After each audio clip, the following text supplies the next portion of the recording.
Conspiracy theories वे theories होती हैं जिनके सच होने का कोई ठोस सबूत नहीं होता। ये थ्योरीज कई बार किसी एक मिथ या कहें गलत अवधारणा के कारण जन्म लेती हैं। वैज्ञानिक इन कॉन्स्पिरेसी थ्योरीज को संदेह की नजरों से देखते हैं क्योंकि बहुत ही कम बार ये सच होती हैं। आज हम आपको उन कॉन्स्पिरेसी थ्योरीज के बारे में बताने जा रहे हैं जिनका सच्चाई से कोई लेना देना नहीं है। इंसान कभी चांद पर गए ही नहीं। 1969 से लेकर 1972 में अपोलो मिशन के तहत 12 एस्ट्रोनॉट्स चांद पर कदम रख चुके थे। इस मिशन के कुछ सालों बाद ही कई सारी कॉन्स्पिरेसी थ्योरीज लोगों के बीच चर्चा का विषय बन गईं। कुछ लोग ये दावा करने लग गए कि अपोलो मिशन फेक था और इंसान कभी चांद पर गए ही नहीं। नासा द्वारा रिलीज की गई अपोलो मिशन की कुछ तस्वीरें लोगों के बीच ये भ्रम पैदा कर रही थीं कि ये मिशन फेक है। जैसे कि चांद पर लिए गए इस तस्वीर में चांद के ऊपर का आसमान पूरा का पूरा काला दिखाई दे रहा है, जबकि चांद का आसमान तारों से भरा होना चाहिए था क्योंकि धरती के विपरीत चांद पर वायुमंडल का भी नामो निशान नहीं है। एक फुटेज में अमेरिका का झंडा चांद पर लहराता हुआ दिख रहा है, लेकिन चांद पर तो हवा है ही नहीं, तो ये झंडा कैसे लहरा सकता है। इसी तरह फोटोज में एस्ट्रोनॉट्स के फुटप्रिंट्स तो हैं, पर किसी भी एक फोटो में चांद की सतह पर उतरे लूनर मॉड्यूल का निशान नहीं है। अगर आपको भी ये सब सुनने के बाद ऐसा लगता है कि मून लैंडिंग फेक थी, तो बता दें कि इन सारे सवालों का जवाब आपकी सोच से भी ज्यादा सरल है। चांद की सतह से ऊपर आसमान में तारे इसलिए नहीं थे क्योंकि जिस समय तस्वीर ली गई थी उस दौरान चांद पर दिन का समय था और सूरज की रोशनी के कारण तारे दिखाई नहीं पड़ रहे थे। अब दूसरा सवाल ये था कि चांद पर झंडा क्यों लहरा रहा था। दरअसल अमेरिका के उस झंडे के बॉर्डर्स पर मेटल के रॉड्स और वायर्स को फिट किया गया था और इसी कारण वो झंडा चांद पर लहरा रहा था। नासा ये जानता था कि कपड़े से बना नॉर्मल झंडा झुक जाएगा और ये देखने में भी अच्छा नहीं होगा। इसी के समाधान के लिए झंडे में रॉड्स और वायर्स को फिट किया गया था। अब तीसरा कंफ्यूजन था कि एस्ट्रोनॉट्स के फुटप्रिंट्स के विपरीत लूनर मॉड्यूल्स के निशान चंद्रमा की सतह पर क्यों नहीं देखे गए। दोस्तों, एस्ट्रोनॉट्स के फुटप्रिंट्स के मुकाबले ज्यादा भारी होने के बावजूद लूनर मॉड्यूल के निशान चंद्रमा की सतह पर इसलिए नहीं थे क्योंकि लूनर मॉड्यूल का सरफेस एरिया जो चांद की सतह से टच कर रहा था वह एस्ट्रोनॉट के जूतों के कंपैरिजन में बहुत ज्यादा था और यही सरफेस एरिया ज्यादा होने के कारण लूनर मॉड्यूल्स चांद की सतह पर कुछ खास निशान नहीं बना सके। आप इसे ऐसे समझ सकते हैं कि जब किसी बिस्तर पर आप अपने पैरों को रखते हैं तो बिस्तर ज्यादा धंस जाता है, वहीं सोने के समय जब पूरा शरीर बिस्तर के संपर्क में होता है तो उस समय बिस्तर ना के बराबर झुकता है। तो ये कहना बहुत गलत होगा कि इंसान कभी चंद्रमा पर गए ही नहीं।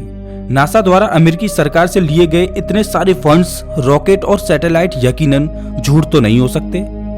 नासा एक झूठ है, आप यकीन नहीं करेंगे, लेकिन हमारी ही दुनिया में ऐसे कई सारे लोग हैं जो नासा को एक झूठ मानते हैं। इन लोगों के अनुसार नासा का काम अंतरिक्ष विज्ञान को खगालना नहीं बल्कि अंतरिक्ष और ब्रह्मांड से जुड़ी अफवाहें फैलाना और झूठी खबरें देना है।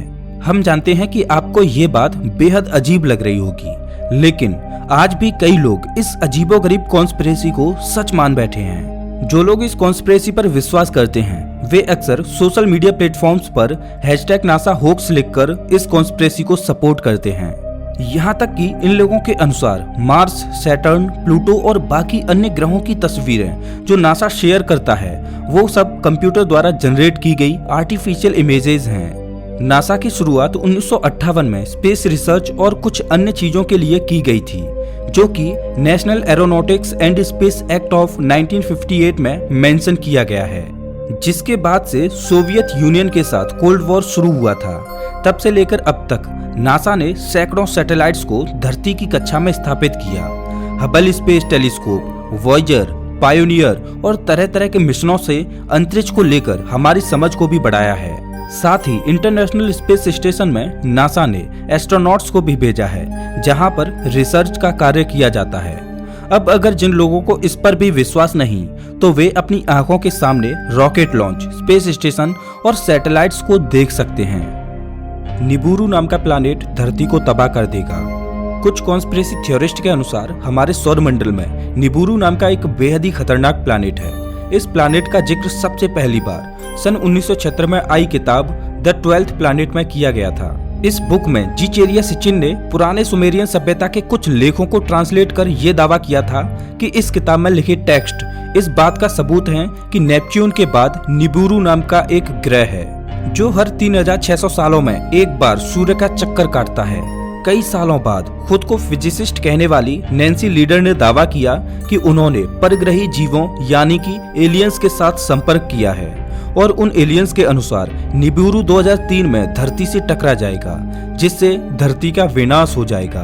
लेकिन जब 2003 में ऐसा कुछ भी नहीं हुआ तो इस तारीख को 2012 तक के लिए बढ़ा दिया गया और आज जैसा कि 2021 में हम सभी जानते हैं कि ऐसा कुछ हुआ ही नहीं। इसका सीधा सीधा मतलब यही है कि निबिरू नाम का कोई ग्रह हमारे सौरमंडल में नहीं है और ये महज एक अफवाह थी जिसे कई लोग सच मान बैठे। मार्स की सतह पर एलियंस के चेहरे छपे हुए हैं। इस तस्वीर को आपने इंटरनेट पर कहीं ना कहीं तो जरूर देखा ही होगा।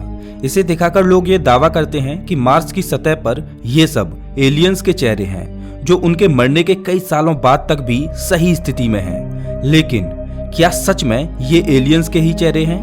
इस तस्वीर को साल 1976 में नासा के वाइकिंग 1 स्पेसक्राफ्ट ने लिया था और इस इमेज के रिलीज होने के बाद ही लोगों ने ये दावा करना शुरू कर दिया कि ये एलियंस के चेहरों के शेष कंकाल हैं। लेकिन नासा के अनुसार ये एलियंस के चेहरे नहीं बल्कि पत्थरों और उनके शैडो से बनी कुछ आकृतियां हैं जो एलियंस के चेहरे जैसी दिखाई पड़ती हैं।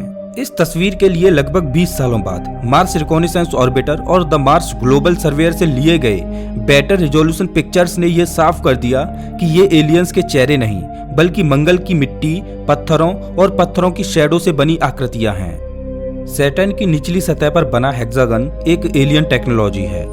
सैटर्न पर बना ये हेक्सागन सबसे पहली बार वॉयेजर स्पेसक्राफ्ट के द्वारा 1980 में देखा गया था। जब सैटर्न की ये फोटोज पब्लिकली डिस्प्ले हुई तो सभी चकित थे क्योंकि सृष्टि में बहुत ही कम बार हमें इतने सीधे लाइंस और पॉलीगन शेप के स्ट्रक्चर्स देखने को मिलते हैं। जब सैटर्न की ये स्ट्रेंज फुटेज वॉयेजर द्वारा भेजी गई तो कई सारी अजीबोगरीब थ्योरीज इस फीचर को एक्सप्लेन करने के लिए सामने आई, जिसमें से एक कॉन्स्पिरेसी थ्योरी के अनुसार सैटर्न पर यह हेक्सागोनल शेप एलियंस द्वारा निर्मित एक आर्टिफिशियल चीज है जिसे एक खास मकसद के साथ तैयार किया गया है।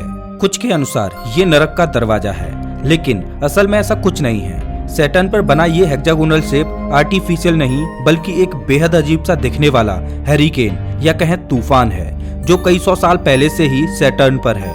नासा ने इस अजीबोगरीब स्ट्रक्चर के बारे में और अधिक जानने के लिए इसके अराउंड कैसिनी स्पेसक्राफ्ट द्वारा कई फ्लाईबाइज भी कराए हैं। चांद हरे रंग का हो जाएगा। साल 2016 में एक अफवाह फैली कि कुछ प्लैनेट्स एक अलाइनमेंट को फॉर्म करेंगे और एक बेहद ही अजीब सा ग्लो चांद पर प्रकाशित होगा जिससे चांद हरे रंग का दिखेगा। कॉन्स्पिरेसी थ्योरिस्ट के अनुसार आखिरी बार ऐसा 1526 में हुआ था और माना जा रहा था कि ये घटना 2016 में 20 अप्रैल और 29 मई को होगी, लेकिन चांद का रंग कभी ऐसा हुआ ही नहीं।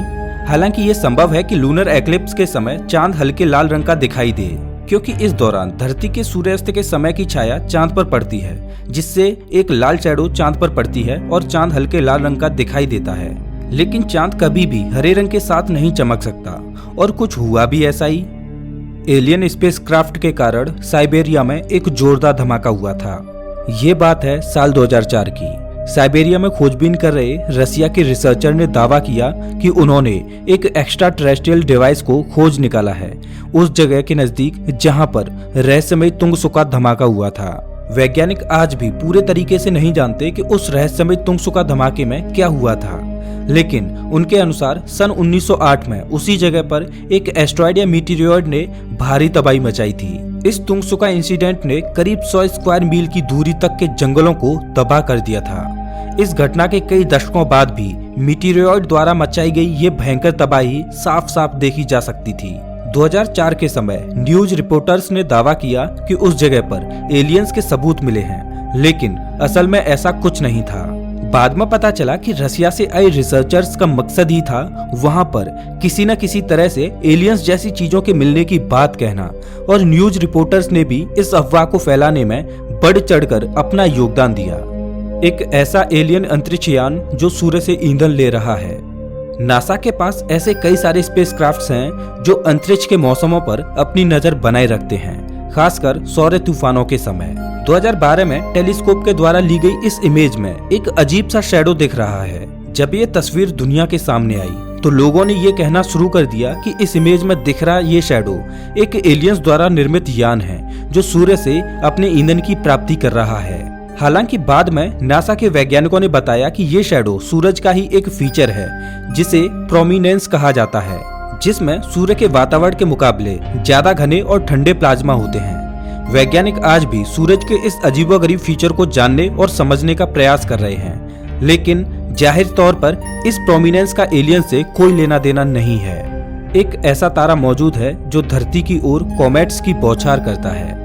नेमेसिस नामक एक थ्योरी के अनुसार हमारे सौरमंडल के अंतिम छोर पर एक मरा हुआ तारा मौजूद है जिसका ऑर्बिटल मोशन ओर्ट क्लाउड में मौजूद कॉमेट्स के आसपास हलचल पैदा करता है। इस कॉन्स्पिरेसी थ्योरी की माने तो तारे का गुरुत्वाकर्षण बल वहां पर मौजूद कॉमेट्स को सौरमंडल के अंदर फेंक देता है। ये कॉमेट्स फिर धरती से टकराते हैं और इन कॉमेट्स के कारण हर 2.5 करोड़ सालों में धरती पर महाविनाश होता है। लेकिन साल 2011 में हुई एक स्टडी इस थ्योरी के आइडिया को नकारती है, क्योंकि इतिहास में कॉमेट्स धरती पर किसी एक समान अंतराल के बाद टकराते हुए नहीं देखे गए हैं। इसके साथ ही एक मरे हुए तारे का आइडिया भी बेहद अजीब लगता है जो सौरमंडल के किनारे स्थित हो। वैसे दोस्तों, आपको इन कॉन्स्पिरेसी थ्योरीज में कितनी सच्चाई लगती है प्लीज कमेंट बॉक्स में जरूर बताएं। अगला वीडियो आपको कौन से टॉपिक पर चाहिए कमेंट बॉक्स में जरूर बताएं। मिलता हूं आपसे मैं एक नई वीडियो में।